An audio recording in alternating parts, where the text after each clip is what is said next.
मुख्यमंत्रीपदाच्या पहिल्या इनिंगमध्ये विलासरावांना आर्थिक संकटांशी मुकाबला करावा लागला, तर दुसऱ्या इनिंगमध्ये भल्या मोठ्या नैसर्गिक आपत्तीला तोंड द्यावं लागलं।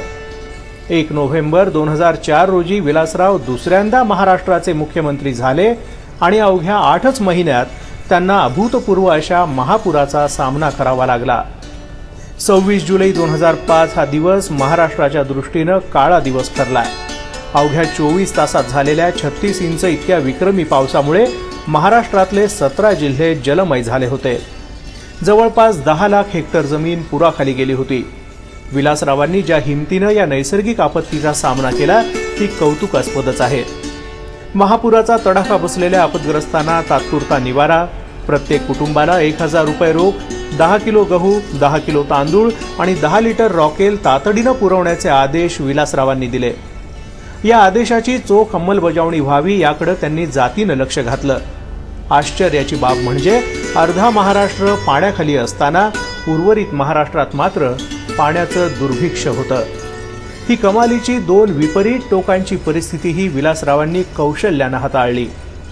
नैसर्गिक आपत्तीच्या या बिकट प्रसंगी विलासरावांनी दाखवलेल्या व्यवस्थापन कौशल्याचं तत्कालीन राष्ट्रपती डॉक्टर APJ अब्दुल कलाम यांनीही कौतुक केलं।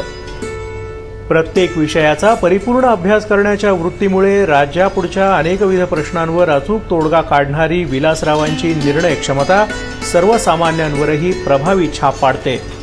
आपल्या मुख्यमंत्रीपदाच्या कारकिर्दीत विलासरावांनी जनहिताला सर्वोच्च प्राधान्य देणारे असे अनेक निर्णय घेतले। विशेषतः शेतकऱ्यांसाठी त्यांनी घेतलेले निर्णय विशेष उल्लेखनीय म्हणावे लागतील।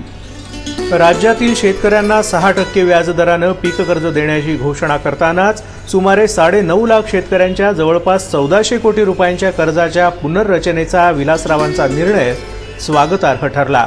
लहान आणि मध्यम शेतकऱ्यांच्या पुनर्रचित कर्जावरील व्याज आणि विदर्भातील आत्महत्याग्रस्त जिल्ह्यांमधील शेतकऱ्यांच्या पीक कर्जावरील व्याज माफीचा निर्णय, त्याचप्रमाणे भूमिहीन शेतमजुरांना सुमारे 10,000 एकर शेतजमिनीचं वाटप यासारख्या निर्णयांसोबतच शेतकऱ्यांच्या मुलींसाठी सुरू केलेली सामूहिक विवाह सोहळा योजना कौतुकास्पद म्हणावी लागेल। उल्लेखनीय बाब म्हणजे आतापर्यंत 10,000वर विवाह या योजनेच्या माध्यमातून पार पडले आहेत।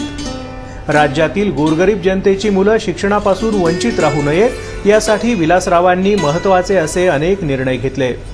प्रत्येक तालुक्यात निवासी शाळा आणि प्रत्येक विभागाच्या मुख्यालयी 1000 निवासी क्षमतेची वसतिगृह उभारण्याच्या निर्णयासोबतच अनुसूचित जाती जमातीच्या मुलामुलींच्या मॅट्रिकोत्तर शिष्यवृत्तीत दुपटीने वाढ करण्याचा विलासरावांनी घेतलेला निर्णय या मुलांच्या